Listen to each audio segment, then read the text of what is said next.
Political Grand Finale. Co-presented by Berger Paints, 100 Years of Trust. Educational Partners, IBIS Group of Educational Institutions. ഇനി കണ്ണടച്ചല്ല, കണ്ണ് തുറന്ന് സ്വപ്നം കാണാം. IBIS-ലൂടെ Indian Institute of Commerce, Lakshya. Join Indian Institute of Commerce, ലക്ഷ്യ. 21ാം വയസ്സിൽ life is settled. And Jain deemed to be University, Kochi. Be the change, be the future with Jain deemed to be University, Kochi. നമസ്കാരം. Political grand finale. വോട്ടുപെട്ടിയിൽ എന്ത്? വോട്ടുപെട്ടിയിൽ ഇന്ന് പരിശോധിക്കുന്ന രണ്ട് മണ്ഡലങ്ങൾ കോഴിക്കോടും കോട്ടയവുമാണ്. ആദ്യം നമുക്ക് കോഴിക്കോട് നിന്ന് തുടങ്ങാം. ലോക്സഭാ തെരഞ്ഞെടുപ്പിൽ UDF-നൊപ്പവും നിയമസഭാ തെരഞ്ഞെടുപ്പിൽ ഇടതുപക്ഷത്തിനൊപ്പവും നിൽക്കുന്ന മണ്ഡലമാണ് കോഴിക്കോട്. ഇവിടെ ലോക്സഭയിലേക്ക് 4ാം ജയം തേടിയാണ് MK രാഘവൻ ഇറങ്ങിയത്. മണ്ഡലം തിരികെ പിടിക്കുക എന്ന ഉത്തരവാദിത്തമാണ് എളമരം കരീമിനെ പാർട്ടി ഏൽപ്പിച്ചത്. വോട്ട് വിഹിതം ഉയർത്തുക എന്നതായിരുന്നു NDA സ്ഥാനാർത്ഥി MT രമേശിന്റെ കടമ. മണ്ഡലത്തിന്റെ ചിത്രം എന്താണ് എന്ന് പരിശോധിച്ചാൽ കോഴിക്കോട് ജില്ലയിൽ ഒതുങ്ങുന്നതാണ് കോഴിക്കോട് ലോക്സഭാ മണ്ഡലം പൂർണ്ണമായും. കോഴിക്കോട് സൗത്ത്, കോഴിക്കോട് നോർത്ത്, ബേപ്പൂർ, ബാലുശ്ശേരി, എലത്തൂർ, കുന്നമംഗലം, കൊടുവള്ളി എന്നിവയാണ് നിയമസഭാ മണ്ഡലങ്ങൾ. 7 നിയമസഭാ മണ്ഡലങ്ങളിൽ 6ഉം LDF-നൊപ്പമാണ്. കൊടുവള്ളി നിയമസഭാ മണ്ഡലം മാത്രമാണ് UDF-നൊപ്പമുള്ളത്. 2009 MK രാഘവൻ PA മുഹമ്മദ് റിയാസിനെ തോൽപ്പിച്ചു. BJP V മുരളീധരനെയാണ് അന്ന് മത്സരിപ്പിച്ചിരുന്നത്. 11.25% വോട്ട് V മുരളീധരൻ സ്വന്തമാക്കി. 2014 MK രാഘവൻ വീണ്ടും മത്സരിക്കുന്നു, ജയിക്കുന്നു. A വിജയരാഘവനായിരുന്നു എതിരാളി. CK പത്മനാഭൻ അക്കുറി 12.27% വോട്ട് വിഹിതം ഉയർത്തി. 2019 MK രാഘവൻ ഹാട്രിക് തികയ്ക്കുകയാണ്. ഏതാണ്ട് 85,000 വോട്ടിന്റെ ഭൂരിപക്ഷത്തിലാണ് ഹാട്രിക് തികച്ചത്. A പ്രദീപ് കുമാറിനെയാണ് തോൽപ്പിച്ചത്. A പ്രകാശ് ബാബു ആ തവണ NDAക്ക് വേണ്ടി മത്സരിച്ചു. 15.53% വോട്ട് സ്വന്തമാക്കി. ഇക്കുറി പോളിംഗ് ശതമാനം നോക്കിയാൽ കോഴിക്കോട് 75.52% പേരാണ് വോട്ട് രേഖപ്പെടുത്തിയിരിക്കുന്നത്. 2019 ഏറ്റവും ഒടുവിൽ നടന്ന തെരഞ്ഞെടുപ്പിൽ 81.7% പേർ വോട്ട് രേഖപ്പെടുത്തിയിരുന്നു. കൂടുതൽ വോട്ട് എലത്തൂർ ഉൾപ്പെടെയുള്ള സ്ഥലങ്ങളിലാണ് രേഖപ്പെടുത്തിയിരിക്കുന്നത് എന്നതും കാണാം. നമുക്ക് എന്തായാലും വോട്ട് പെട്ടിയിൽ എന്താണ് എന്ന് പരിശോധിക്കാം. UDF ആധിപത്യം തുടരുമോ അതോ LDF തിരിച്ചു പിടിക്കുമോ കോഴിക്കോടിന്റെ വോട്ട് പെട്ടിയിൽ എന്താണ് എന്ന് പരിശോധിക്കാം. മാധ്യമപ്രവർത്തകൻ A സജീവൻ നമുക്കൊപ്പം ചേരും. അതിനു മുൻപ് MS അനീഷ് കുമാർ ഉണ്ട് നമുക്കൊപ്പം.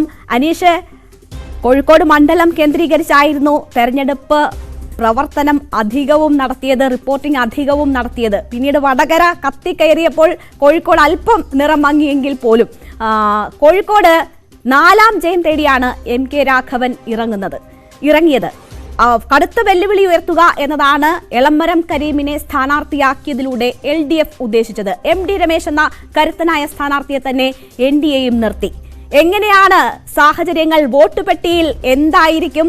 MK രാഘവന് വെല്ലുവിളി ഉയർത്തുന്ന എന്തൊക്കെ ഘടകങ്ങൾ അവിടെ ഉണ്ട് എന്നതാണ് മനസ്സിലാകുന്നത്.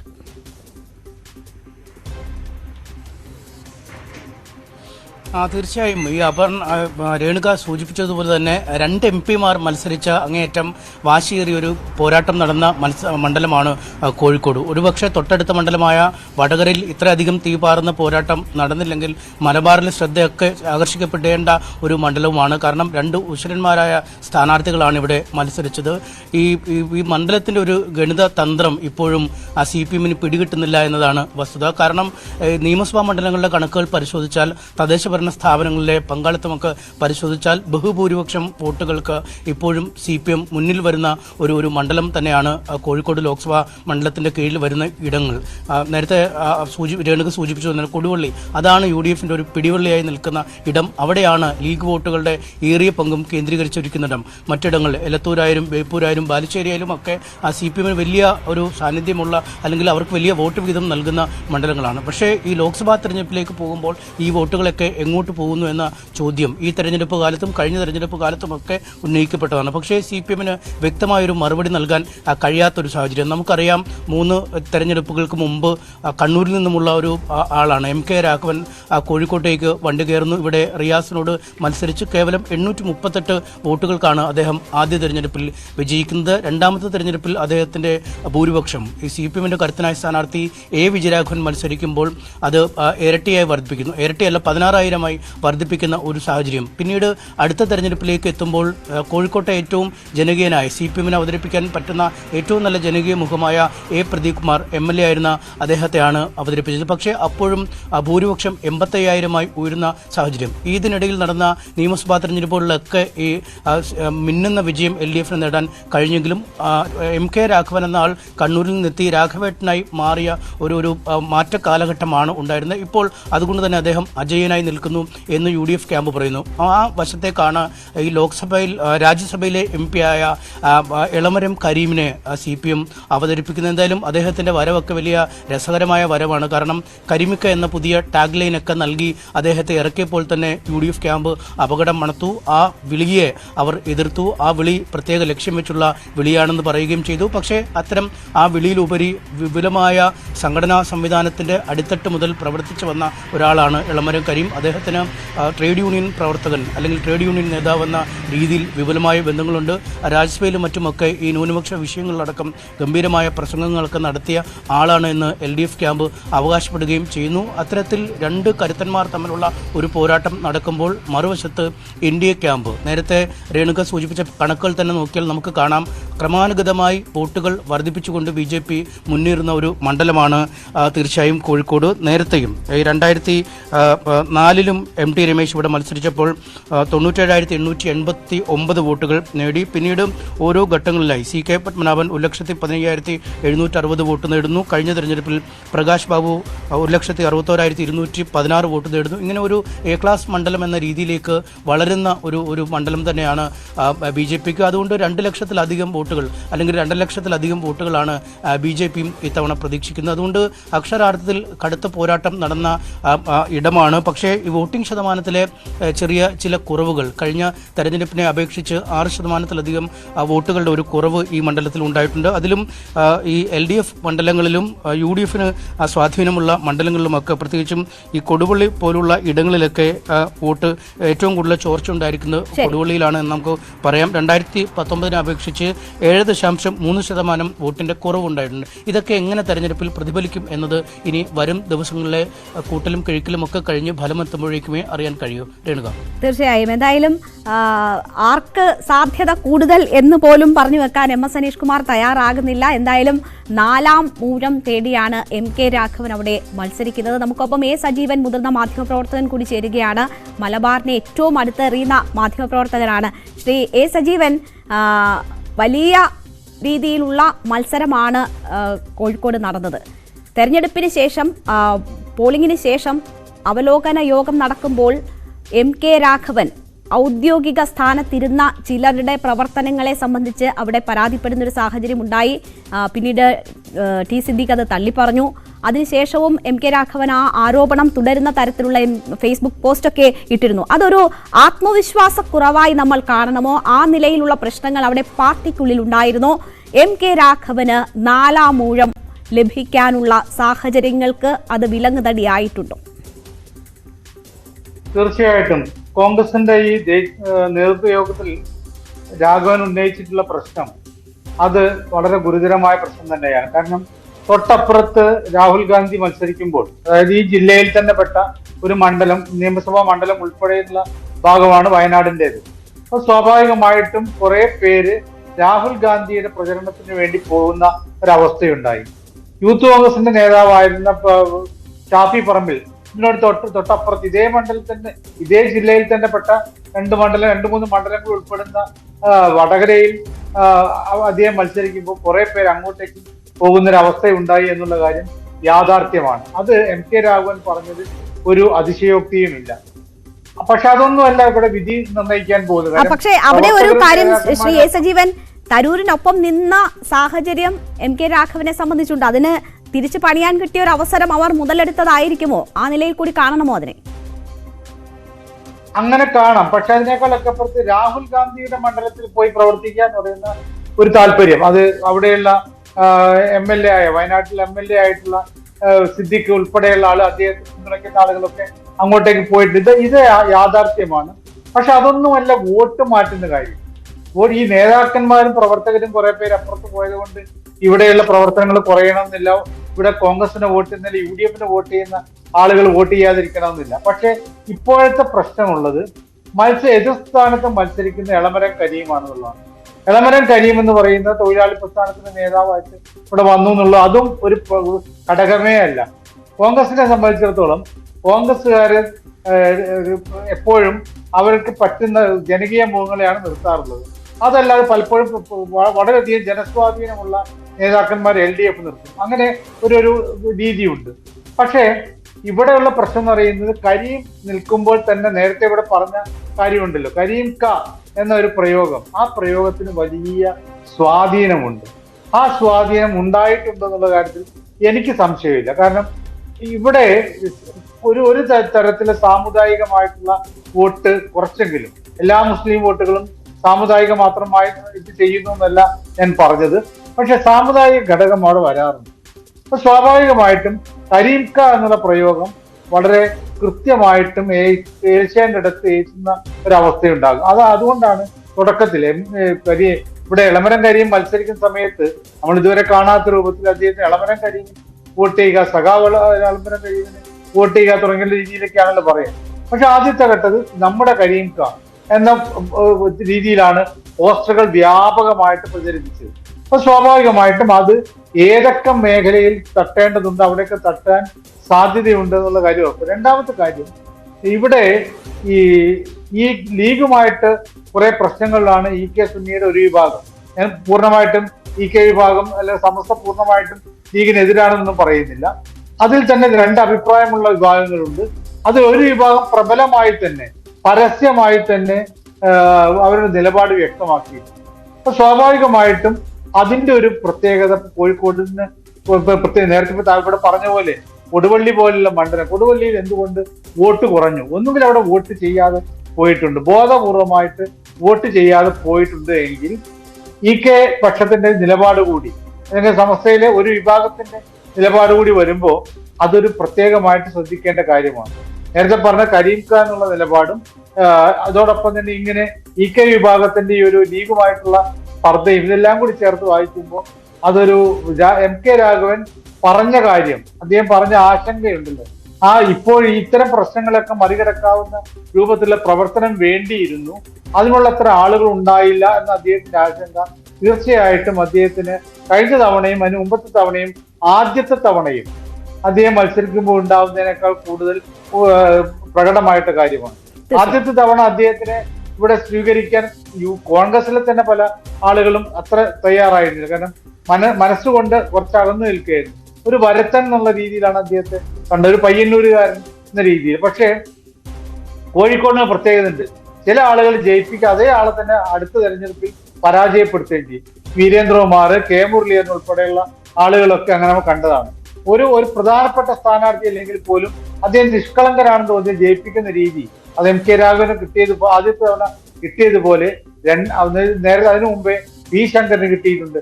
വീരേന്ദ്രകുമാറിനെ തോൽപ്പിച്ച് P ശങ്കർ എന്ന് പറയുന്ന അന്നത്തെ വെറും DCC പ്രസിഡന്റാണ്. അപ്പൊ സ്വാഭാവികമായിട്ട് ആ ഒരു പ്രത്യേകതയുണ്ട്. ഇപ്പോ രാഘവൻ ആദ്യത്തെ തവണ കിട്ടിയ വോട്ട് കുറവായിരുന്നു, റിയാസാണ് ഇപ്പുറത്ത് മത്സരിച്ച്. അന്നത്തെ രാഷ്ട്രീയാവസ്ഥയെ നമുക്കറിയാം, CPI-യും ജനതാദളും ഒക്കെ വിഘടിച്ചു നിന്നിരുന്ന കാലമാണ്, വലിയ പ്രശ്നങ്ങൾ ഉണ്ടായിരുന്ന കാലമാണ്. ആ സമയത്ത് LDFന്റെ പരാജയം അത്ഭുതകരമായ പരാജയം, കാരണം ഈ പ്രശ്നം കൊണ്ടൊക്കെയാണ് തോറ്റ്. രണ്ടാമത്തെ തവണ അദ്ദേഹം ജയിക്കുന്നത് തീർച്ചയായിട്ടും മുസ്ലിം വോട്ടുകൾ നന്നായിട്ട് കിട്ടിയത് കൊണ്ട് തന്നെയാണ്. മൂന്നാമത്തെ തവണ രാഹുൽ ഗാന്ധിയുടെ ഈ വരവുണ്ടാക്കിയ ഓളത്തിന്റെ പ്രത്യേകത ഉണ്ട്. ഇതൊന്നും ഇത്തവണയില്ല. ഇത്തവണയുള്ള നെഗറ്റീവായിട്ട് നിൽക്കുന്ന 2-3 ഘടകങ്ങൾ ഉള്ളതിൽ ഒന്ന് സമസ്തയുടെ ഒരു വിഭാഗത്തിന്റെ നിലപാട്, രണ്ടാമത്തേത് കോൺഗ്രസിലെ പല ആളുകൾക്കും താങ്കൾ തന്നെ നേരത്തെ പറഞ്ഞ പോലെ ശശി തരൂരിനോടൊപ്പം നിൽക്കുന്ന ഔദ്യോഗിക പക്ഷത്തിനോട് വിഘടിച്ചു നിന്നിട്ടുള്ള ആ ഏക വ്യക്തിയാണ്. ശശി തരൂരിന്റെ നേരായിട്ട് നിന്ന ആളാണ് MK രാഘവൻ. ആ പ്രശ്നം കൂടി ഉണ്ടാകാം. പക്ഷേ ഇവിടെ ഈ ഒരു മത്സരം ശക്തമാക്കി തീർക്കുന്ന കാര്യം കരീം കയും MK രാഘവനും തമ്മിലുള്ള പോരാട്ടമാണ് എന്നാണ്. ഞാൻ കരീം ക എന്ന് പറഞ്ഞതിന്റെ അർത്ഥം വ്യക്തമായിട്ടുണ്ടാകും എന്നുള്ള കാര്യം ഞാൻ മനസ്സിലാക്കി. തീർച്ചയായും എന്തായാലും ആ നിലയ്ക്ക് മത്സരം കടുപ്പിച്ചത് സ്ഥാനാർത്ഥി നിർണയം തന്നെയാണ് എന്നതാണ് അദ്ദേഹം സൂചിപ്പിച്ചത്. അനീഷ്, ഇവിടെ ഒരു മുൻകൂർ ജാമ്യം എടുക്കലാണോ KPCC യോഗത്തിൽ MK രാഘവന്റെ ഭാഗത്തു നിന്നും ഉണ്ടായത് എന്ന് സംശയിക്കുന്നവരുണ്ട്. അതിന് അനുകൂലമാകുന്ന അല്ലെങ്കിൽ അങ്ങനെ സംശയിക്കാൻ തക്ക വിധത്തിലുള്ള ശക്തമായ മത്സരം കോഴിക്കോട് നടന്നിട്ടുണ്ട് എന്നതൊരു വസ്തുതയാണ്. നമുക്കറിയാം, കഴിഞ്ഞ 3 വർഷമായി, ഏതാണ്ട് 15 വർഷമായി അവിടെ MP ആയി തുടരുന്ന വ്യക്തിയാണ്. അദ്ദേഹത്തിനെതിരായ വികാരങ്ങൾ, വികസനം ചർച്ചയാകുമ്പോൾ എന്ത് ചെയ്തു എന്ന ചോദ്യം, കോഴിക്കോട് റെയിൽവേ സ്റ്റേഷന്റെ വികസനമൊക്കെ പറഞ്ഞ് അദ്ദേഹം താൻ ചെയ്ത കാര്യങ്ങൾ ജനങ്ങളിലേക്ക് എത്തിക്കാനുള്ള ശ്രമം നടത്തിയെങ്കിൽ പോലും അതിനപ്പുറത്തുള്ള പല ഫാക്ടേഴ്സും ഉണ്ട്. രാഷ്ട്രീയ പാർട്ടികൾ നോക്കിയാൽ കൂടുതൽ രാഷ്ട്രീയ പാർട്ടികൾക്ക് വേരോട്ടമുള്ള ഇടമാണ് കോഴിക്കോടിന്റെ മണ്ണ്. അവിടെ ഈ സമസ്തയുൾപ്പെടെയുള്ള വിഷയങ്ങൾ കൂടുതൽ ചർച്ചയായി.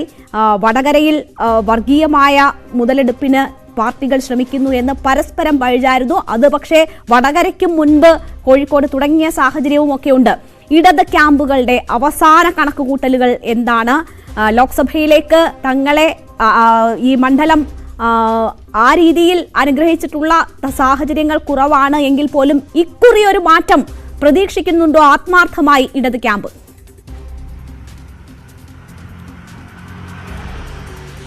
തീർച്ചയായും നമ്മൾ പല മണ്ഡലങ്ങളെക്കുറിച്ചും ബിഗ് ഫൈറ്റ് മണ്ഡലങ്ങളൊക്കെ എന്ന് പറയുമ്പോഴും MK രാഘവൻ ഏതാണ്ട് അനായാസ വിജയം എന്ന രീതിയിലൊക്കെയായിരുന്നു ആദ്യം കാലത്ത് പറയപ്പെടുന്നത്. കാരണം അദ്ദേഹത്തിൻ്റെ ഒരു ട്രാക്ക് പരിശോധിച്ചാണ് അങ്ങനെയൊക്കെ പലരും പറഞ്ഞിരുന്നത്. പക്ഷേ നമുക്ക് തെരഞ്ഞെടുപ്പ് പ്രവർത്തനം മൊത്തത്തിൽ വിലയിരുത്താൻ പറയാൻ കഴിയും, കൃത്യമായി അത്തരമൊരു ഈസി വാക്ക് ഓവർ അദ്ദേഹത്തിന് ഈ മണ്ഡലത്തിൽ ഇല്ലായിരുന്നു. ഒപ്പം സംഘടനാ പ്രവർത്തനങ്ങളിൽ വലിയ ദൗർബല്യം. അദ്ദേഹം ആ യോഗത്തിൽ പറഞ്ഞത് അക്ഷരം പ്രതി ശരിയാണ് താനും. കാരണം വടകര പോലെ എല്ലാ ശ്രദ്ധയും കേന്ദ്രീകരിക്കപ്പെടുന്ന ഒരു മണ്ഡലത്തിലേക്ക് ഔദ്യോഗിക സംവിധാനം പൂർണ്ണമായി മാറുന്നു. ഒപ്പം ഈ മുസ്ലിം ലീഗിന്റെയും യൂത്ത് ലീഗിന്റെയും ഒക്കെ പ്രവർത്തകർ സമീപമുള്ള മണ്ഡലങ്ങളിൽ നിന്ന് പോലും ഈ വടകരയിലെത്തി തമ്പടിച്ച് അവിടുത്തെ പ്രവർത്തനങ്ങളെ ഏകോപിപ്പിക്കുമ്പോൾ അത്ര ഒരു അവരുടെ സാന്നിധ്യം ഈ കോഴിക്കോട് മണ്ഡലത്തിൽ പ്രകടമല്ല എന്നത് നമുക്ക് നിസ്സംശയം തെരഞ്ഞെടുപ്പ് പ്രചരണ പരിപാടികൾ കാണുമ്പോൾ പറയാൻ കഴിയും. ഒപ്പം നല്ലൊരു വിഭാഗം പ്രവർത്തകർ വടകരയിലേക്ക്, വയനാട്ടിലേക്ക്, പ്രത്യേകിച്ച് ഈ ജില്ലയുടെ 2 മണ്ഡലങ്ങൾ കൂടി ചേരുന്ന ഇടമുള്ളതുകൊണ്ട് തന്നെ അവിടേക്കും നീങ്ങുന്നു. അങ്ങനെ കോഴിക്കോടിനെ പൂർണ്ണമായി ഒരു ആവേശത്തോടു കൂടി നെഞ്ചേറ്റാൻ പ്രവർത്തകർ അല്ലെങ്കിൽ നേതാക്കളൊക്കെ തയ്യാറായില്ല എന്നതൊരു വസ്തുതയായി തന്നെ അവശേഷിക്കുന്നു. ഒപ്പം ഈ പരാമർശത്തെ തുടർന്ന് ഒരു വോട്ട് കൺസോളിഡേഷനുള്ള ശ്രമം LDFിൻ്റെ ഭാഗത്തുനിന്നും ഉണ്ടാകുന്നു. ഒരു വശത്ത് സമസ്ത പോലുള്ള സംഘടനകളുടെ ഒരു വിയോജിപ്പ് ചെറിയ രീതിയിലെങ്കിലും ബാധിക്കുമെന്ന് കരുതുന്നു. എന്തായാലും അവിടെയാണ് BJPയുടെ സാന്നിധ്യം ഒരുപക്ഷെ വലിയ ആകാൻ പോകുന്നത് എന്ന് നമുക്ക് പറയാം. കാരണം MT രമേശ് എന്ന കരുത്തനായ സ്ഥാനാർത്ഥി ഓരോ തെരഞ്ഞെടുപ്പിലും വോട്ട് വിഹിതം കൂട്ടിക്കൊണ്ടുവരുന്ന ഒരു സാഹചര്യം. ന്യൂനപക്ഷ വോട്ടുകളിൽ സാധാരണഗതിയിൽ CPM-ന് കിട്ടുന്ന വോട്ടുകളേക്കാൾ അധിക വോട്ടുകൾ ഇത്തവണ എളമരം കരീം സമാഹരിക്കുമെന്ന കാര്യം ഉറപ്പാണ്. അങ്ങനെയെങ്കിൽ മറുവശത്ത് MT രമേശ് കൂടുതൽ വോട്ടുകൾ ഒരുപക്ഷെ സമാഹരിക്കുന്ന ഒരു സാഹചര്യം ഉണ്ടായാൽ വടകര പോലെ NDA വോട്ടുകൾ ഒരുപാട് കുറയുന്ന സാഹചര്യമൊന്നും എന്തായാലും കോഴിക്കോട് ഉണ്ടാവില്ല എന്ന കാര്യം 100% ഉറപ്പാണ്. എന്തായാലും MT രമേശ് വോട്ട് വിഹിതം വർദ്ധിപ്പിക്കാൻ തന്നെ ഇത്തവണ പോവുകയും ചെയ്യും. അങ്ങനെയെങ്കിൽ ആ വർദ്ധിപ്പിക്കുന്ന വോട്ട് വിഹിതം ഈ ഭൂരിപക്ഷ വോട്ട് ബാങ്കിൽ നിന്നും എങ്ങോട്ട് പോകുന്നു, അല്ലെങ്കിൽ MK രാഘവനിൽ നിന്നാണോ ആ വോട്ടുകൾ തട്ടിത്തെറിച്ച് പോവുക എന്നതും ഒരു കണക്കാണ്. അങ്ങനെയെങ്കിൽ ഈ ഭൂരിപക്ഷ വോട്ടുകളിലെ ചിതറലും ന്യൂനപക്ഷ വോട്ടുകളുടെ ഒരു ചെറിയ രീതിയിലുള്ള ഏകോപനം ഉണ്ടാവുകയും ചെയ്താൽ കാര്യങ്ങൾ അത്ര അനായാസമായി മുന്നോട്ട് പോകാൻ കഴിയില്ല.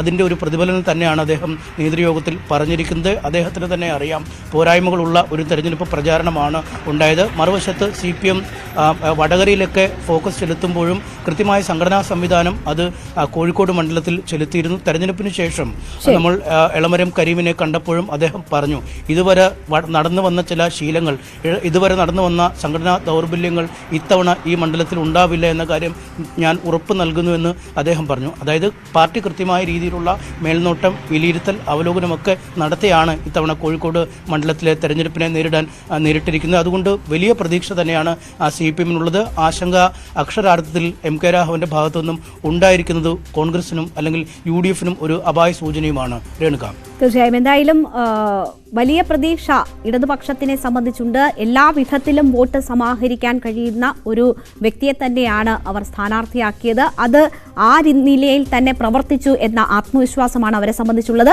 അതുകൊണ്ട് തന്നെ അങ്ങനെ ഒരു അട്ടിമറി വിജയം അവിടെ ഉണ്ടാകുമെന്ന പ്രതീക്ഷ അവർ വെച്ചു പുലർത്തുകയാണ്. A. സജീവൻ തുടരുന്നുണ്ട്. ശ്രീ A. സജീവൻ, നേരത്തെ സൂചിപ്പിച്ചതുപോലെ NDA അവിടെ കൃത്യമായി വോട്ട് വിഹിതം വർദ്ധിപ്പിച്ചു കൊണ്ടുവരികയാണ്. 2019 11.27% ആയിരുന്നത് 2019 എത്തി നിൽക്കുമ്പോൾ 15.53% ഉയർന്നിട്ടുണ്ട്. A. പ്രകാശ് ബാബു ആയിരുന്നു 2019 സ്ഥാനാർത്ഥി. അതിലും ശക്തനായ സ്ഥാനാർത്ഥിയാണ് MT രമേശാണ്. അവരുടെ സംസ്ഥാന ജനറൽ സെക്രട്ടറിയാണ് ഇത്തവണ അവിടെ മത്സരിച്ചിരിക്കുന്നത്.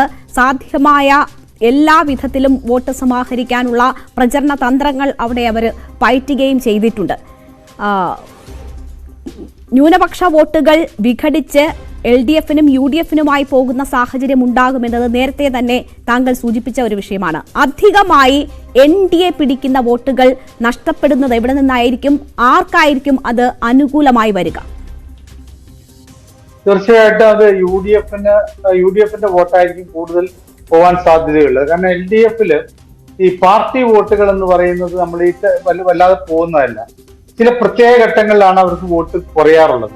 ഇപ്പൊ NDAയുടെ വോട്ടുകൾ, പ്രത്യേകിച്ച് NDA എന്ന് പറയുന്നത് നമ്മൾ BJP മാത്രം കണക്കാക്കിയത്.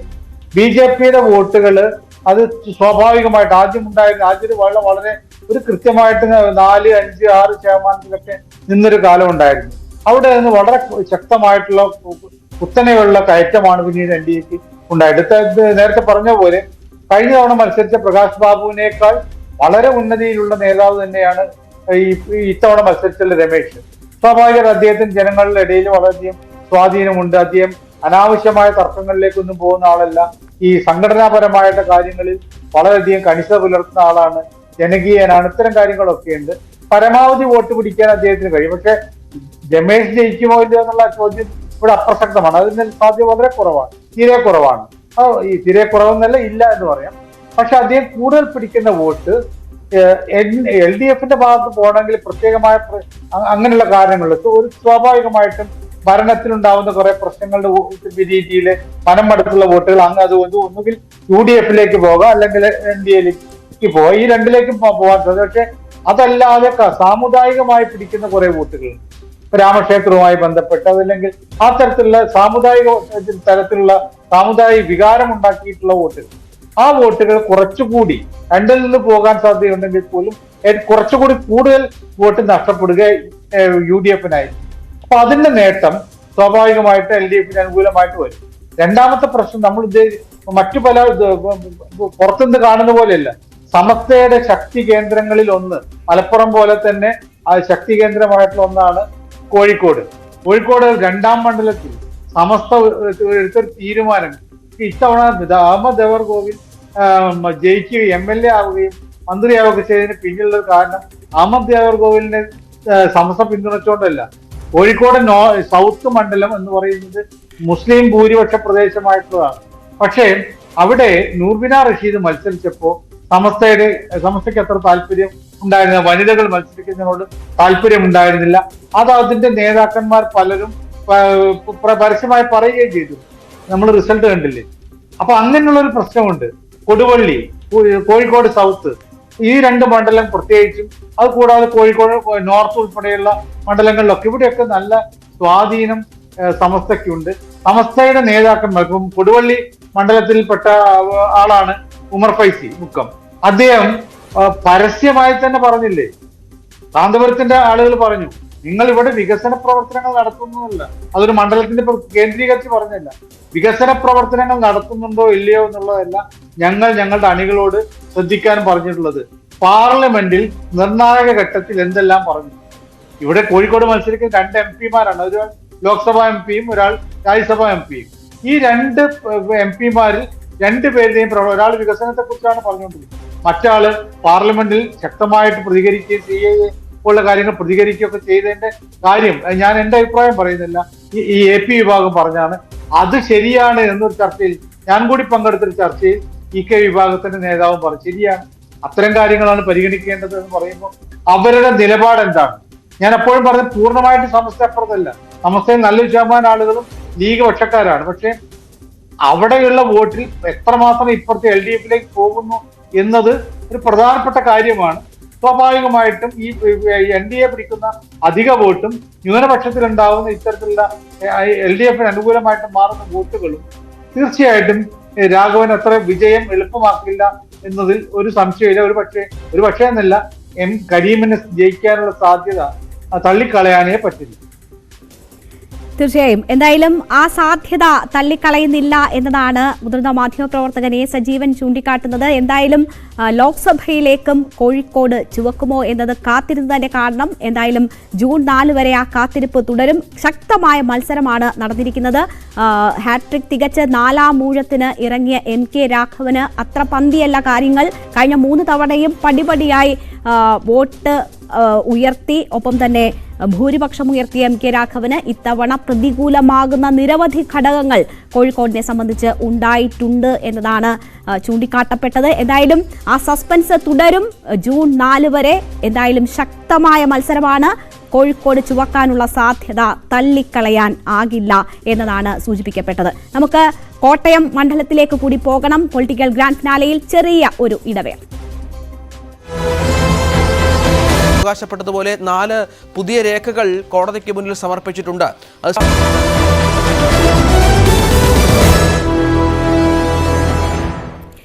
പൊളിറ്റിക്കൽ ഗ്രാൻഡ് ഫിനാലെ വോട്ട് പെട്ടിയിൽ എന്ത്? ഇനി നമ്മൾ പരിശോധിക്കുന്നത് കോട്ടയം മണ്ഡലമാണ്. കോട്ടയം മണ്ഡലത്തിൽ ഇത്തവണ നടന്നത് കേരള കോൺഗ്രസുകളുടെ അഭിമാന പോരാട്ടം. 1977 ശേഷം കേരള കോൺഗ്രസുകൾ നേർക്കുനേർ വന്ന മത്സരമാണ് കോട്ടയം മണ്ഡലം കണ്ടത്. പാർട്ടിയുടെ ഏക ലോക്സഭാ സീറ്റ് നിലനിർത്താനുള്ള ഉത്തരവാദിത്തമായിരുന്നു കേരള കോൺഗ്രസ് M തോമസ് ചാഴിക്കാടിനെ ഏൽപ്പിച്ചത്. കേരള കോൺഗ്രസിന്റെ സ്ഥാപക നേതാവായ KM ജോർജിന്റെ മകൻ ഫ്രാൻസിസ് ജോർജിനെയാണ് ജോസഫ് പക്ഷം മണ്ഡലം പിടിക്കാൻ കളത്തിലിറക്കിയത്. NDAയിൽ BDJS മത്സരിച്ച മണ്ഡലത്തിൽ അധ്യക്ഷൻ തുഷാർ വെള്ളാപ്പള്ളിയാണ് ശക്തി തെളിയിക്കാൻ ഇറങ്ങിയത്. മണ്ഡലത്തിന്റെ ചിത്രം നമുക്ക് പരിശോധിക്കാം.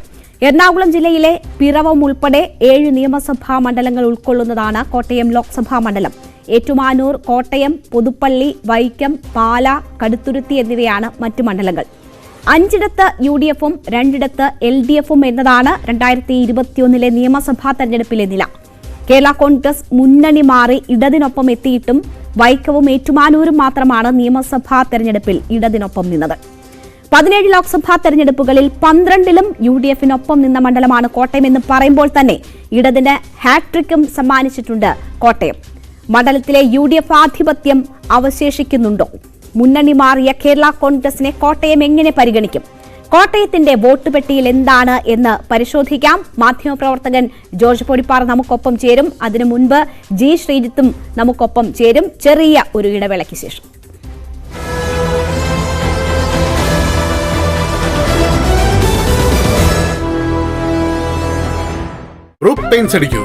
എന്ന അവകാശവാദം അടക്കം മാത്യു കുഴൽനാടൻ വാർത്താ സമ്മേളനത്തിലും മറ്റും നടത്തിയിരുന്നു. പക്ഷെ അതുപോലും പരിഗണിച്ചില്ല എന്നുള്ളതാണ്. അത് ഈ പറഞ്ഞതുപോലെ ഈ മാസപ്പടി കേസുമായി ബന്ധപ്പെട്ടുള്ള മുന്നോട്ടുള്ള നിരവധി അന്വേഷണങ്ങൾ നടക്കുന്നുണ്ട്. ഇതിനടക്കം സ്വാധീനിക്കാൻ ഇടയുള്ള സംഭവമായി കൂടി മാറുന്നുണ്ടോ?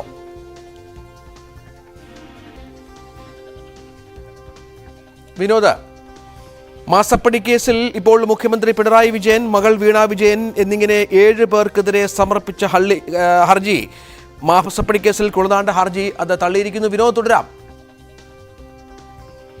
വിനോദ്, കേൾക്കാമോ?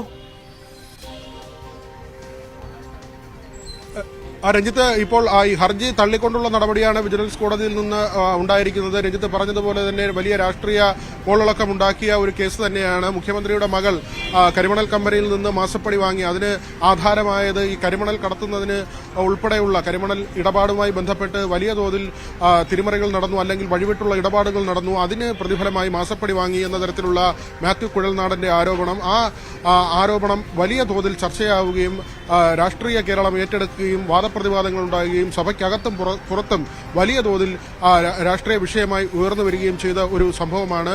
ആദ്യം മാത്യു വിജിലൻസ് അന്വേഷണമാണ്, അതായത് വിജിലൻസ് സംഘത്തിന്റെ അന്വേഷണമാണ് ആവശ്യപ്പെട്ടത്. എന്നാൽ പിന്നീട് കോടതിയിൽ നിലപാട് മാറ്റി കോടതി നിരീക്ഷണത്തിൽ ഈ അന്വേഷണം വേണമെന്ന ആവശ്യം മാത്യു ഉന്നയിച്ചു. എന്നാൽ ഏറ്റവും പ്രധാനമായ ഒരു ചോദ്യം വിജിലൻസ് കോടതിയിൽ നിന്നുണ്ടായത് CMRലും KMMലും തമ്മിലുള്ള ബന്ധമെന്താണ്, ആ ബന്ധം തെളിയിക്കുന്ന രേഖകൾ എന്താണ്, അവർ തമ്മിൽ നടത്തിയ ആ 2 സ്ഥാപനങ്ങളും തമ്മിൽ നടത്തിയ സാമ്പത്തിക ഇടപാടുകൾ എത്രമാത്രമാണ് ഈ മണൽ ഖനനം ഉണ്ടായത് തുടങ്ങി ഒട്ടനവധി ചോദ്യങ്ങൾ. ഏറ്റവും പ്രധാനപ്പെട്ട ചോദ്യം ഇതായിരുന്നു. CMRലെയും KMML തമ്മിൽ ബന്ധിപ്പിക്കുന്ന എന്ത് രേഖയാണുള്ളത്? പക്ഷേ അവിടെയെല്ലാം തന്നെ അന്വേഷണം ആവശ്യപ്പെടുകയാണ് മാത്യു ചെയ്തത്. കാര്യമാത്ര പ്രസക്തമായ ഈ ഇടപാടുകൾ സംബന്ധിച്ചുള്ള എന്തെങ്കിലും തെളിവുകളോ രേഖകളോ നൽകാൻ കഴിഞ്ഞിരുന്നില്ല. പലകുറി കോടതിയിൽ സമയം നീട്ടി ആവശ്യപ്പെട്ടു രേഖകൾ സമർപ്പിക്കുന്നതിന്. ഏറ്റവും ഒടുവിൽ കേസ് പരിഗണിച്ചപ്പോഴും 5 രേഖകൾ സമർപ്പിച്ചിരുന്നു. അത് ഈ പാട്ടക്കരാർ റദ്ദാക്കുന്നതുമായി ബന്ധപ്പെട്ടും അവിടെ ടൂറിസം പദ്ധതി നടപ്പാക്കുന്നതിന് നൽകിയ അപേക്ഷയും ആ നിലയ്ക്കുള്ള ചില രേഖകളാണ് ഹാജരാക്കിയത്. പക്ഷേ ഈ കേസിന്റെ ഏറ്റവും പ്രധാനപ്പെട്ട ഒരു വസ്തുത അല്ലെങ്കിൽ കാര്യം എന്നത് CMRലും KMMലും തമ്മിലുള്ള ബന്ധമാണ്. അങ്ങനെ ഒരു ബന്ധം തെളിയിക്കുന്നതിന് ഹർജിക്കാരന് സാധിച്ചില്ല. അതുകൊണ്ട് തന്നെയാണ് ഈ ഹർജി തള്ളിയതെന്നാണ് നമുക്ക് പ്രാഥമികമായി മനസ്സിലാക്കാൻ കഴിയുന്നത്. രഞ്ജിത്ത്, അതാണ് പ്രധാനപ്പെട്ട കാര്യം. ഈ തെളിവുകൾ നിരവധിയുണ്ട് എന്ന് മാത്യു കുഴൽനാടൻ അവകാശപ്പെട്ട ഒരു കേസ് കൂടിയാണ് ഇത് എന്നുള്ളതാണ്. ആ തെളിവുകൾ ഹാജരാക്കിയിരുന്നു, നിരവധി തെളിവുകൾ ഹാജരാക്കിയിരുന്നു. പക്ഷേ അതൊന്നും നേരത്തെ പറഞ്ഞതുപോലെ മാത്യു കുഴൽനാടന് കോടതിയെ ബോധിപ്പിക്കാനായില്ല എന്ന് വേണം ഇപ്പോൾ വ്യക്തമാക്കുന്നത്. മാത്യു കുഴൽനാടൻ ഈ വിഷയത്തിൽ പരാജയപ്പെട്ട പശ്ചാത്തലം വരെ തുടർന്ന് മാസപ്പടി കേസിൽ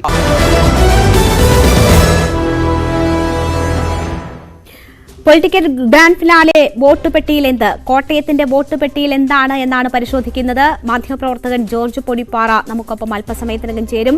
ജി ശ്രീജിത്ത് നമുക്കൊപ്പമുണ്ട്. അതിനു മുൻപ് പോളിംഗ് ശതമാനം ഈ കുറി നോക്കിയാൽ 2024 നടന്ന ഈ തെരഞ്ഞെടുപ്പിൽ കോട്ടയത്ത് 65.61% വോട്ടിംഗ് രേഖപ്പെടുത്തിയത്. 2019 അത് 75.5% ഏതാണ്ട് 10% കുറവുണ്ടായിട്ടുണ്ട്. കൂടുതൽ വൈക്കത്തും ഏറ്റുമാനൂരിലുമാണ്.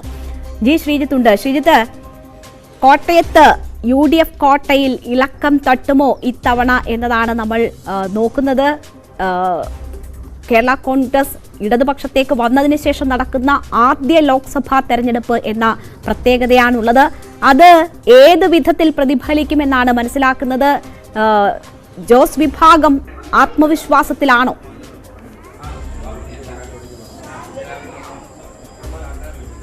തീർച്ചയായും ജോസ് കെ മാണി വിഭാഗത്തെ സംബന്ധിച്ച് ഒരു ആത്മവിശ്വാസമുണ്ട്. അത് CPM വോട്ടുകൾ, അതിനൊപ്പം തന്നെ കേരള കോൺഗ്രസ് എമ്മിന്റെ വോട്ടുകൾ കൂടി നേടിയാൽ പല മണ്ഡലങ്ങളിലും മുന്നേറാൻ കഴിയും. ഏറ്റുമാനൂരും കടുത്തുരുത്തിയും പാലയിലുമൊക്കെ മുന്നേറ്റം നടത്തി വൈക്കത്ത് നിലവിൽ തന്നെ മുന്നേറി നിൽക്കുന്നതാണ്. അങ്ങനെ മുന്നേറാം എന്നുള്ളതാണ് കേരള കോൺഗ്രസ് എമ്മിന്റെ ഒരു ആത്മവിശ്വാസം. പക്ഷെ അത് എത്രത്തോളം യാഥാർത്ഥ്യബോധത്തോടുകൂടി ചേരുന്നതാണ് എന്നുള്ളത് തീർച്ചയായും കാത്തിരുന്ന് തന്നെ കാണേണ്ടതാണ്. പ്രത്യേകിച്ച് BDJSന്റെ സ്ഥാനാർത്ഥിയായി തുഷാർ വെള്ളാപ്പള്ളി അവിടെ മത്സരിച്ച സാഹചര്യമുണ്ട്. അത് വൈക്കത്തും ഏറ്റുമാനൂരിലും അടക്കം ഇടത് വോട്ടുകൾ ചോർത്തുന്ന നിലയിലേക്ക് കുറച്ച് കാര്യങ്ങൾ എത്തിയേക്കാം. പക്ഷെ അപ്പോൾ ഇപ്പുറത്തെ UDF വോട്ടുകൾ ചോരാനുള്ള സാധ്യതയുമുണ്ട്. ഇപ്പോൾ പുതുപ്പള്ളി പോലുള്ള മണ്ഡലത്തിൽ അല്ലെങ്കിൽ പാല, ഇവിടെയും SNDPക്ക് കാര്യമായ വോട്ടുകളുള്ള സ്ഥലമാണ്. ആ വോട്ടുകൾ പക്ഷേ പരമ്പരാഗതമായി പലപ്പോഴും പുതുപ്പള്ളി പോലെയുള്ള ഇടത്തൊക്കെ UDFനാണ് കിട്ടിക്കൊണ്ടിരിക്കുന്നത്.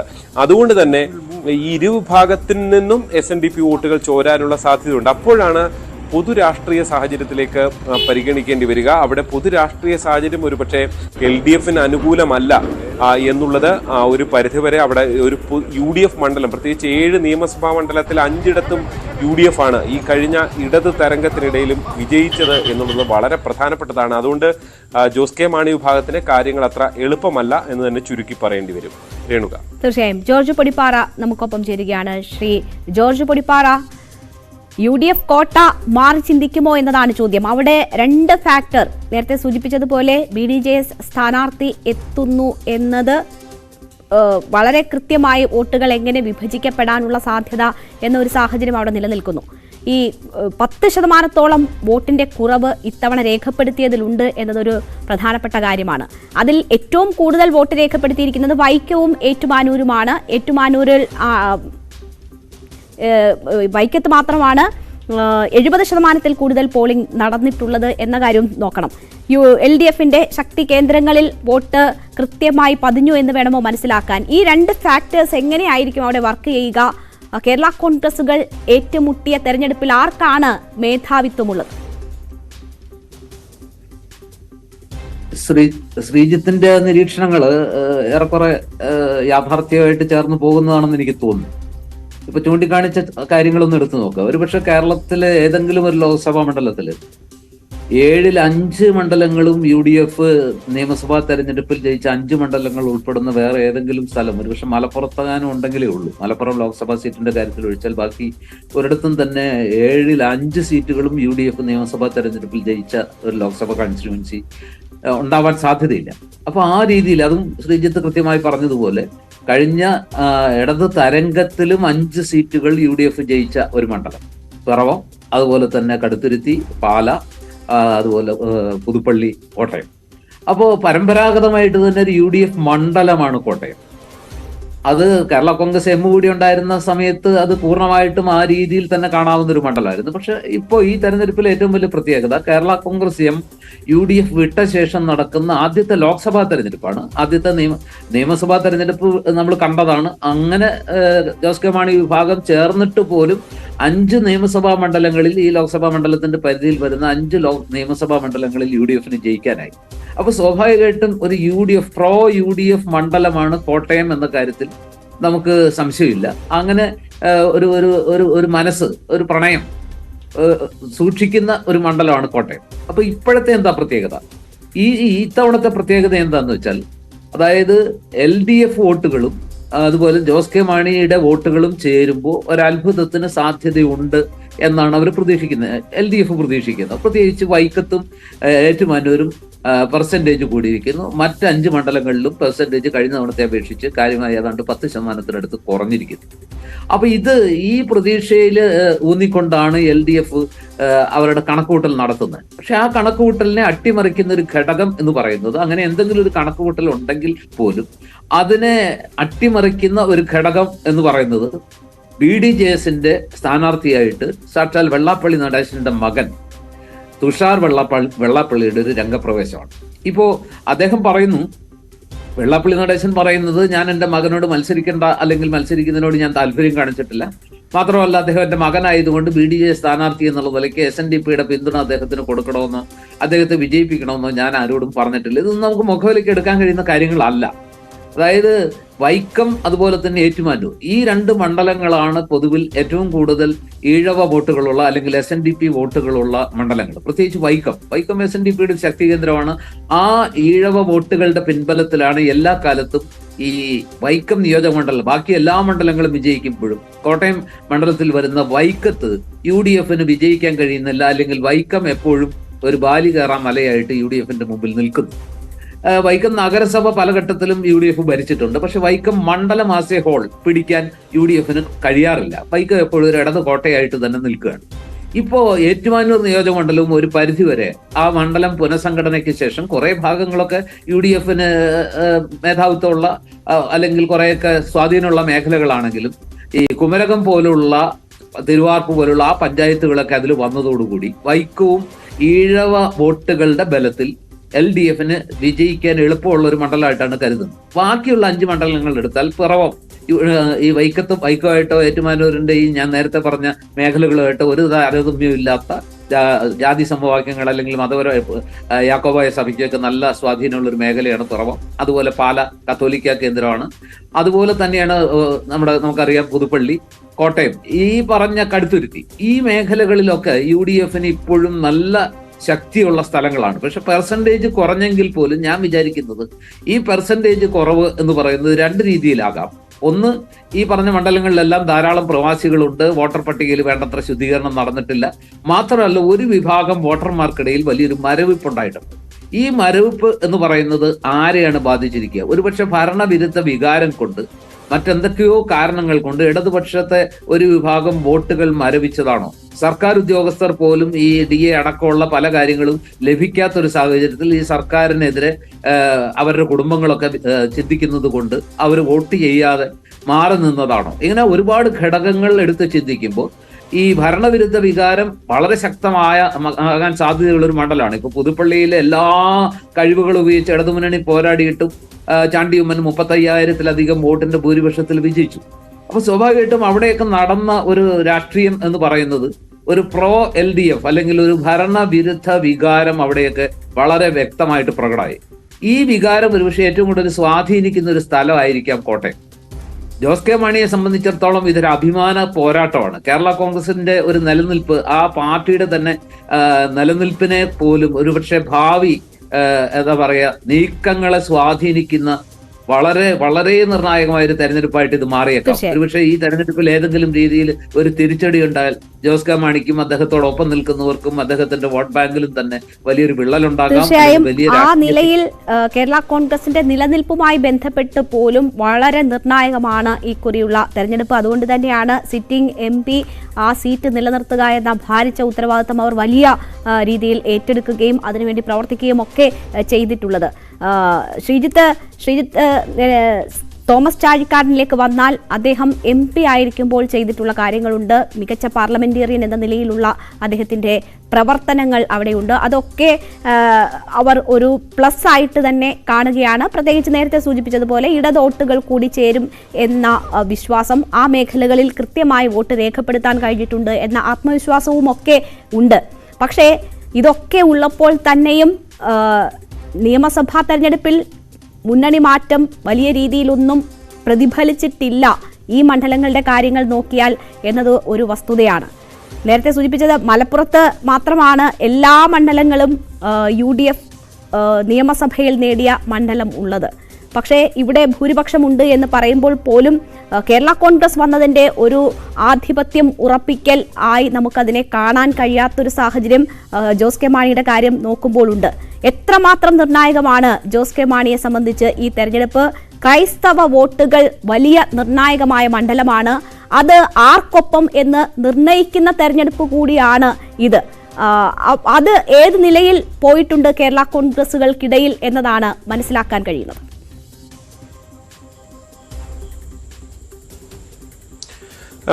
രേണുക, പൊതുവെ കുറച്ച് ക്രൈസ്തവ വോട്ടുകളൊക്കെ കഴിഞ്ഞ തവണ ജോസ് കെ മാണി വിഭാഗത്തിനൊപ്പം പോയിട്ടുണ്ടായിരുന്നു. അത് തദ്ദേശ തെരഞ്ഞെടുപ്പിന്റെ ഒരു വോട്ടിംഗ് പെർസെന്റേജും കാര്യങ്ങളൊക്കെ എടുത്തു നോക്കിയാൽ ആകെയുള്ള 72 പഞ്ചായത്തിൽ 51 ഇടത്തും UDF-നായിരുന്നു നേരത്തെ ഭരണം ഉണ്ടായിരുന്നത് 2015. 2020 എത്തുമ്പോൾ അത് നേരെ തിരികെയാണ്. അത് LDF-ന്, ജോസ് കെ മാണിക്കൊപ്പം ചേർന്ന് LDF-ന് അത് കിട്ടുന്നു. ഈ ലോക്കൽ ബോഡിയിൽ, അതായത് ജില്ലാ പഞ്ചായത്ത് ഭരണമടക്കം ഭൂരിപക്ഷം ബ്ലോക്ക് പഞ്ചായത്തിലും അടക്കം ഭരണം കിട്ടിയത് അവരുടെ ഒരു അടിസ്ഥാന വോട്ടായി അവർ കണക്കാക്കുകയാണ് ചെയ്തത്. പക്ഷേ നിയമസഭാ തെരഞ്ഞെടുപ്പിലേക്ക് എത്തുമ്പോൾ ജോസ് കെ മാണി വരെ തോറ്റു. 15,000 വോട്ടിന് സംസ്ഥാനത്തൊട്ടാകെ ഇപ്പുറത്ത് LDF ജയിക്കുമ്പോഴും ഈ കടുത്തുരുത്തിയും പാലയുമാണ് കേരള കോൺഗ്രസിന്റെ ഏറ്റവും വലിയ ശക്തി കേന്ദ്രമായി എടുത്ത് പറയുന്ന മണ്ഡലങ്ങൾ. ആ 2 മണ്ഡലങ്ങളും പോയത് അന്ന് തന്നെ ജോസ് കെ മാണി വിഭാഗത്തിന് തിരിച്ചടിയായിരുന്നു. പിന്നീട് ഈ തെരഞ്ഞെടുപ്പ് കമ്മീഷന്റെ ഒക്കെ അംഗീകാരം ഈ പാർട്ടിക്ക് ലഭിക്കാൻ ഒരു പ്രധാനപ്പെട്ട കാര്യമായത് MP-യുടെ സാന്നിധ്യം എന്നുള്ളത് വളരെ പ്രധാനപ്പെട്ട ഒരു ക്രൈറ്റീരിയയായി അവിടെ നിന്നിരുന്നു. ഇപ്പുറത്ത് വെറും തെരഞ്ഞെടുപ്പ് കമ്മീഷന്റെ അംഗീകാരമില്ലാത്ത രജിസ്റ്റേർഡ് പാർട്ടി എന്ന നിലയിൽ മാത്രമുള്ള പാർട്ടിയാണ്, അതൊരു പാർട്ടിയല്ല എന്നൊക്കെയാണ് ജോസ് കെ മാണി വിഭാഗം ജോസഫ് ഗ്രൂപ്പിനെ ഫലത്തിൽ പരിഹസിച്ചുകൊണ്ടിരിക്കുന്നത് എന്ന് തന്നെ പറയും. അവർക്ക് ചിഹ്നമുണ്ടോ എന്നൊക്കെ ആവർത്തിച്ച് ചോദിക്കുന്നതാണ് തെരഞ്ഞെടുപ്പിൽ തുടക്കം മുതൽ ഒടുക്കം വരെ കണ്ടത്. പലതരം പൊളിറ്റിക്സും കളിച്ചു. രാഹുൽ ഗാന്ധി വന്നതുപോലും ഞങ്ങൾക്ക് വോട്ട് ചോദിക്കാനാണ് എന്നത് വരെ പറഞ്ഞു. ഇതേ സാധനം തെരഞ്ഞെടുപ്പ് പ്രചരണത്തിൽ തിരിച്ചടി നേരിട്ടാൽ സ്വാഭാവികമായും തിരിച്ച് ജോസഫ് ഗ്രൂപ്പ് ചോദിക്കും എന്ന കാര്യത്തിൽ യാതൊരു സംശയവുമില്ല. അവിടെ MP ഇല്ല എന്നുള്ളത് ഈ പൊളിറ്റിക്കൽ ഫൈറ്റിൽ തോൽക്കുക, കോട്ടയം പോലൊരു മണ്ഡലത്തിൽ തോൽക്കുക എന്നുള്ളത് ഫലത്തിൽ മറ്റ് 5 MLA-മാരുണ്ടെങ്കിൽ പോലും അവരുടെ കാര്യങ്ങൾ അത്ര എളുപ്പമാകില്ല. തൊട്ടിപ്പുറത്ത് പത്തനംതിട്ട കൂടി ചേർത്ത് മനസ്സിലാക്കി. ഈ പത്തനംതിട്ട ലോക്സഭാ മണ്ഡലത്തിലെ 3 മണ്ഡലം, ഈ പൂഞ്ഞാറും ഒപ്പം തന്നെ കാഞ്ഞിരപ്പള്ളിയും റാന്നിയും ഒക്കെ കേരള കോൺഗ്രസ് M-ആണ് ഭരിക്കുന്നത്. അവിടെ കൂടി ഒരു പരാജയം എങ്ങാണ് സംഭവിച്ചാൽ ഫലത്തിൽ കേരള കോൺഗ്രസ് M-നെ സംബന്ധിച്ച് കാര്യങ്ങൾ അവർക്ക് ഒരുപാട് ബുദ്ധിമുട്ടാകും. പ്രത്യേകിച്ച് എടുത്തു പറയേണ്ടത് ഈ ചില അഭിമാന പ്രശ്നങ്ങളൊക്കെ ഉണ്ട്. അതായത് ഈ തോമസ് ചാഴിക്കാടനെ മുഖ്യമന്ത്രി വേദിയിൽ വെച്ച് അപമാനിച്ചു. അതിനോട് അവിടെ വെച്ചോ അതിനുശേഷമോ ഒന്നും തിരിച്ചൊന്നും ചോദിച്ചില്ല, ഒരു വാക്കുപോലും പറഞ്ഞില്ല എന്ന തരത്തിലുള്ള പ്രചരണം അവിടെയുണ്ട്. ഈ പാലക്കാരെ സംബന്ധിച്ച് അത്തരം വിഷയങ്ങളൊക്കെ അവരുടെ ഒരു പ്രധാന അഭിമാന വിഷയമായൊക്കെ ചൂണ്ടിക്കാണിക്കുന്നവരാണ്. അത്തരം കാര്യങ്ങൾ പോലും ഈ ജോസ് കെ മാണി പിണറായി വിജയന് മുന്നിൽ മുട്ടുമടക്കി എന്ന തരത്തിലുള്ള പ്രചരണങ്ങൾ ഉണ്ടായിരുന്നു. അത് ഒരു പക്ഷേ വോട്ടിലും പ്രതിഫലിക്കാനുള്ള സാധ്യത നമുക്ക് തള്ളിക്കളയാനാകില്ല. നമുക്കറിയാം KM മാണി ഏറ്റവും കൂടുതൽ ഉപദ്രവിച്ചവർ അല്ലെങ്കിൽ അവർക്കെതിരെ സമരം നടത്തിയവർ, കോഴമാണി എന്ന് വിളിച്ചവർക്കൊപ്പമാണ് ജോസ് കെ മാണി അദ്ദേഹത്തിന്റെ മരണശേഷം പോയത് എന്ന ആരോപണം നിലനിൽക്കുകയായിരുന്നു. അവിടെ അതെല്ലാം പരിഗണിച്ചുകൊണ്ടുകൂടി വേണം ജോസ് കെ മാണിയുടെ തോൽവിയെ കൂടി വിലയിരുത്താൻ. അതുകൊണ്ട് ജോസ് കെ മാണിയുടെ പൊളിറ്റിക്കൽ ഭാവിയിൽ ഒരു പ്രധാനപ്പെട്ട തെരഞ്ഞെടുപ്പാണ് ഈ കോട്ടയം ലോക്സഭാ തെരഞ്ഞെടുപ്പ് എന്ന കാര്യത്തിൽ യാതൊരു സംശയവുമില്ല. ശ്രീ ജോർജ് പൊടിപ്പാറ, ഇവിടെ BJP പിടിക്കുന്ന വോട്ടുകൾ എത്രമാത്രം നിർണായകമാകും എന്ന ഒരു ചോദ്യമുണ്ട്. NDA പിടിക്കുന്ന വോട്ടുകൾ, കാരണം കേരള കോൺഗ്രസുകൾ നേരിട്ട് മത്സരിക്കുന്ന തെരഞ്ഞെടുപ്പാണ്. കഴിഞ്ഞ തവണ PC തോമസ് മത്സരിച്ചപ്പോൾ ഏതാണ്ട് 1,54,000 വോട്ട് നേടാൻ കഴിഞ്ഞ മണ്ഡലമാണ്. അവിടെ ഇപ്പോൾ തുഷാർ എത്തുകയാണ്. ഈഴവ വോട്ടുകൾ കൂടി സമാഹരിക്കാൻ കഴിയുന്ന ഒരു സ്ഥാനാർത്ഥി എന്ന നിലയിൽ കൂടുതൽ സാധ്യതകൾ പറയുന്നുണ്ട്. അപ്പോൾ തുഷാർ കൂടുതൽ വോട്ട് പിടിച്ചാൽ അത് എങ്ങനെ ആ മണ്ഡലത്തിൽ പ്രതിഫലിക്കുമെന്നാണ് കരുതുന്നത്? അതിനുള്ള സാധ്യത NDA സംബന്ധിച്ച് അവിടെ ഉണ്ടോ? ഈഴവ വോട്ടുകൾ പിടിക്കുമ്പോൾ എന്ന് പറയുമ്പോൾ തന്നെ നായർ സമുദായത്തിന്റെ വോട്ടും ഉള്ള മണ്ഡലമാണ്. എങ്ങനെയായിരിക്കും അത് പ്രതിഫലിക്കുക? രേണുക, അതില് നമ്മൾ കാണേണ്ട ഒരു കാര്യം, കഴിഞ്ഞ തവണ PC തോമസ് NDA സ്ഥാനാർത്ഥിയായിട്ട് നിൽക്കുമ്പോൾ അദ്ദേഹം ഒരു പക്ഷേ എൻക്രോച്ച് ചെയ്ത് എടുത്തത്, ഹൈജാക്ക് ചെയ്തത് ഈ ക്രിസ്ത്യൻ വോട്ടുകളായിരിക്കാം. നമുക്കറിയാം, അതിന്റെ പശ്ചാത്തലം നമുക്കറിയാം. അദ്ദേഹം പഴയ കേരള കോൺഗ്രസ്സുകാരാണ്, സ്ഥാപക നേതാവ് KM ജോർജിന്റെ മകനാണ്. അദ്ദേഹത്തിന് കുറച്ച് സ്വാധീനമുള്ള മേഖലകൾ എന്ന് പറയുന്നത് ക്രൈസ്തവ സഭകളിലാണ്. അവർക്കെല്ലാം അദ്ദേഹം സ്വീകാര്യനാണ്. അതുകൊണ്ട് തന്നെ ക്രൈസ്തവ വോട്ടുകൾ എന്താ പറയുക, ആ രീതിയിൽ അദ്ദേഹത്തിന് PT ചാക്കോയുടെ മകൻ എന്നുള്ള നിലയ്ക്കുള്ള ഒരു പരിഗണനയൊക്കെ കിട്ടി. അദ്ദേഹത്തിന് കുറെ കൂടി ക്രിസ്ത്യൻ വോട്ടുകളിൽ ഒരു ചോർച്ച ഉണ്ടാക്കാൻ കഴിഞ്ഞിട്ടുണ്ടാകാം. പക്ഷെ ഇക്കുറി തുഷാർ വെള്ളാപ്പള്ളി SNDP അല്ലെങ്കിൽ BDJSന്റെ സ്ഥാനാർത്ഥിയായിട്ട് NDAയുടെ ഇതിൽ മത്സരിക്കുമ്പോൾ സ്വാഭാവികമായിട്ടും അദ്ദേഹത്തിന് ക്രിസ്ത്യൻ വോട്ടുകളിലുള്ള ഒരു ഇൻറോഡിനേക്കാൾ അദ്ദേഹത്തിന് സ്വാധീനിക്കാൻ കഴിയുന്നത് SNDP വോട്ടുകളാണ്. അതിലെ ഹിന്ദു വോട്ടുകളെ ആസഹോളല്ല, മറിച്ച് SNDP വോട്ടുകളാണ് അദ്ദേഹത്തിന് കൂടുതൽ സ്വാധീനിക്കാൻ കഴിയും. ഈ SNDP വോട്ടുകളെ കുറിച്ച് കാലങ്ങളായിട്ട് നമുക്ക് കാണാൻ കഴിയുന്ന, അല്ലെങ്കിൽ രാഷ്ട്രീയം അറിയാവുന്നവർക്കെല്ലാം അറിയാവുന്ന വ്യക്തമായിട്ടുള്ളൊരു കാര്യം എന്ന് പറയുന്നത്, ഇത് പൊതുവെ ഈ ഈഴവ സമുദായത്തിന്റെ വോട്ടുകളുടെ എക്കാലത്തെയും വലിയ ബെനിഫിഷ്യറീസ് എന്ന് പറയുന്നത് CPM ആണ്. ആ സമുദായത്തിന്റെ ബൾക്ക് വോട്ടുകൾ അല്ലെങ്കിൽ ചങ്ക് വോട്ടുകൾ എല്ലാം എപ്പോഴും LDFന് അനുകൂലമായിട്ട്, പ്രത്യേകിച്ച് CPMന് അനുകൂലമായിട്ട് പോൾ ചെയ്യപ്പെടുന്ന ഒരു സാഹചര്യം നമുക്ക് കേരളം മൊത്തത്തിലെടുത്താൽ കാണാം.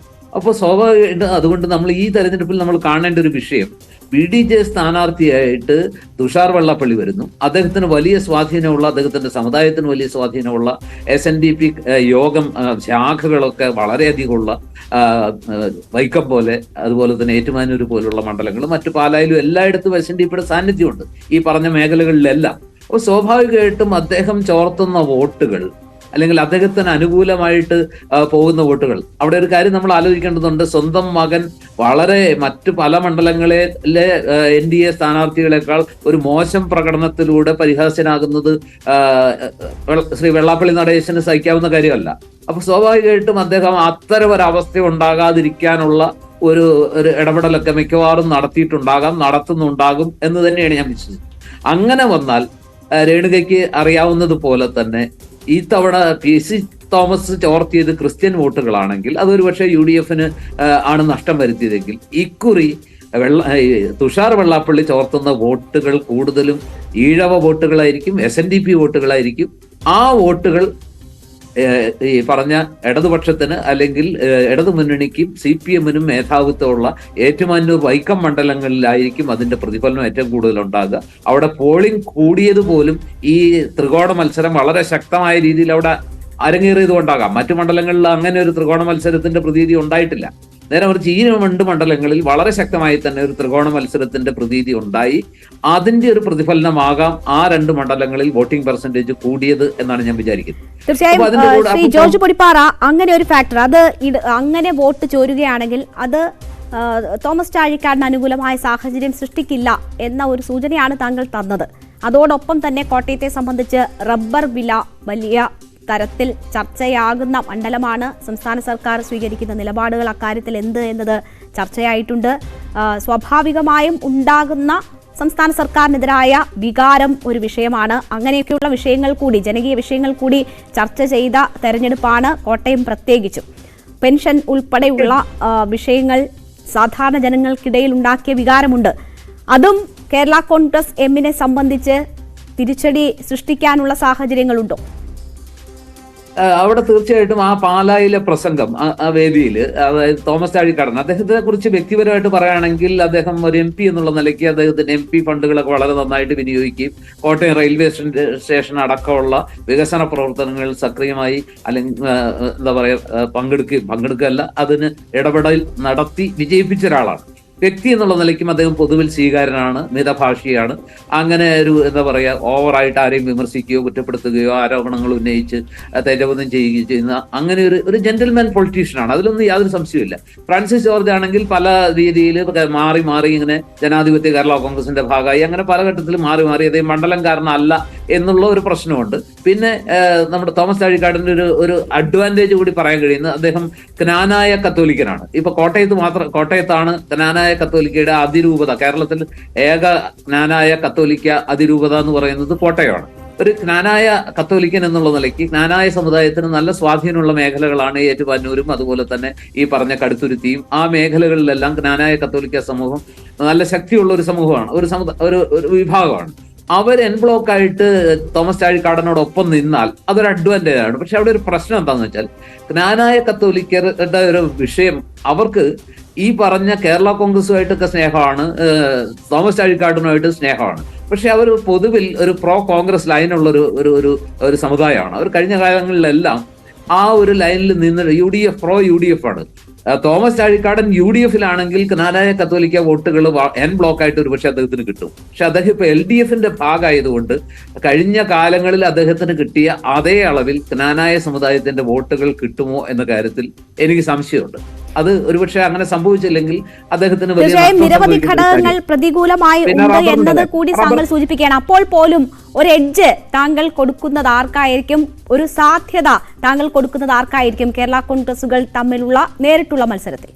1 മിനിറ്റ് അവശേഷിച്ചു. സ്വാഭാവികമായിട്ടും കോട്ടയം മണ്ഡലത്തിന്റെ പൊതു സ്വഭാവം അടുത്ത് നിന്ന് കണ്ടിട്ടുള്ള ഒരാളെന്നുള്ള നിലയ്ക്ക് പുതുപ്പള്ളിയും കോട്ടയവും പിറവവും അതുപോലെ തന്നെ പാലായും ഒക്കെ അടങ്ങുന്ന, കടുത്തുരുത്തിയും അടങ്ങുന്ന UDF-നോട് ഒരു പ്രണയം സൂക്ഷിക്കുന്ന ഈ മണ്ഡലത്തിൽ ഫ്രാൻസിസ് ജോർജും തോമസ് ചാഴിക്കാടനും തമ്മിൽ ഏറ്റുമുട്ടുന്ന 2 കേരള കോൺഗ്രസുകളുടെ പോരാട്ടത്തിൽ ഈ കേരള കോൺഗ്രസുകളെക്കാൾ ഇവിടെ പ്രസക്തമാകുക കോൺഗ്രസിന്റെയും CPM-ന്റെയും വോട്ടുകളാണ്.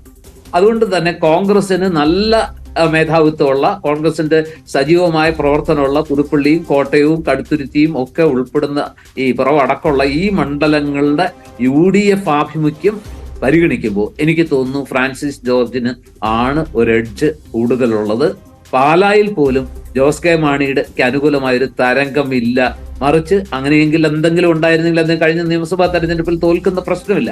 അപ്പൊ സ്വാഭാവികമായിട്ടും അദ്ദേഹത്തിന്റെ ഒരു വ്യക്തിപ്രഭാവം ഈ മണ്ഡലത്തിൽ വേണ്ട രീതിയിൽ പ്രതിഫലിക്കുന്നില്ല എന്നൊരു വസ്തുത നിലനിൽക്കുമ്പോൾ ഞാൻ വിചാരിക്കുന്നത് രാഷ്ട്രീയ പോരാട്ടത്തിൽ UDF-ന് മേധാവിത്വമുള്ള ഒരു UDF മനസ്സുള്ള ഈ മണ്ഡലത്തിലെ വോട്ടർമാര് ഫ്രാൻസിസ് ജോർജിന് ആയിരിക്കാം ഒരു മുൻതൂക്കം കൊടുക്കുന്നത്. അദ്ദേഹത്തിനാണ് കൂടുതൽ ജയസാധ്യത എന്നാണ് ഞാൻ. എന്തായാലും UDF-നൊപ്പം ഉള്ള UDF കോട്ട മാറി ചിന്തിക്കില്ല എന്നതാണ് അദ്ദേഹത്തിന്റെ അനുമാനം. അതാണ് സാഹചര്യങ്ങൾ സൂചിപ്പിക്കുന്നതെന്ന് അദ്ദേഹം പറയുന്നു. മുന്നണി മാറ്റം തോമസ് ചാഴിക്കാടിന്റെ തുടർച്ചയെ ബാധിക്കും എന്ന വിലയിരുത്തലുകളാണ് വരുന്നത്. എന്തായാലും നമുക്ക് കാത്തിരിക്കാം കേരള കോൺഗ്രസുകൾ തമ്മിൽ ഏറ്റുമുട്ടിയപ്പോൾ ആര് ജയിക്കും എന്നതറിയാൻ. പൊളിറ്റിക്കൽ ഗ്രാൻഡ് ഫിനാലെ വോട്ട് പെട്ടിയിൽ എന്ത് ഇന്നിവിടെ സമാപിക്കുകയാണ്. വളരെ നന്ദി ശ്രീ ജോർജ് പൊടിപ്പാറ ഞങ്ങൾക്കൊപ്പം സഹകരിച്ചതിന്. മറ്റു മണ്ഡലങ്ങളുടെ വിശേഷവുമായി നാളെ കാണാം. നമസ്കാരം.